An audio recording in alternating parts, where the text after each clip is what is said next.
You know, when we talk about truth and reconciliation, there's so much, I guess, disrespect that goes on in community.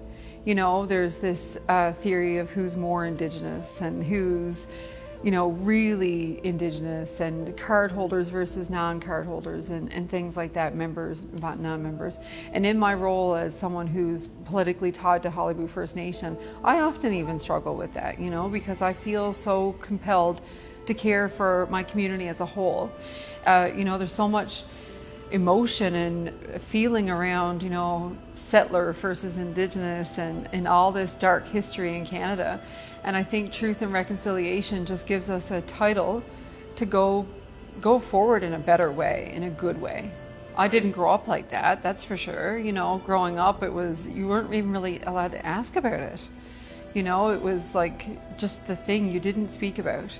And, you know, even my daughter on the way here, you know, she had her friend with her and she's not Indigenous, and she was trying to explain that to her friend, like, so Mom, what does that mean? And I said, well, it means that your ancestors, they were Indigenous, they were here first. And she said, like, but how do people know if they're Indigenous? I said, that's something you share in your family. That's a feeling in your heart. That's something that you know deep down inside. And I think that even though I wasn't allowed to speak about it when I was growing up, it was always a feeling I knew. It was like a puzzle piece that, you know, you're searching for it. Like, you know, is it on, you know, you're just trying to find that last piece of the puzzle. And when you finally do and you put it in, it's this joy, it's this complete feeling that you get, that you know where you belong. And that's what this journey's been for me. And I think that our community is, we just welcome everyone with open arms, because in my opinion, and I'm sure that in the opinion of many others, when we educate our allies and we bring them in to celebrate with us and share in ceremony and celebration, it gives them an understanding of our community, which creates a really strong tie in community, you know?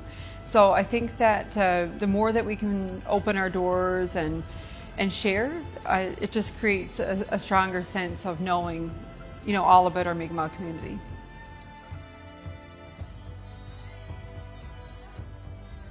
My name is Jhoni and I'm from Mukk-aqanta'sualiq, the Bay of Islands in Newfoundland. I grew up in Frenchman's Cove and currently live in Corner Brook, and I am the Western Vice Chief of Qalipu First Nation, and I am the Student Support Officer for Indigenous Affairs with Memorial University Grenfell Campus.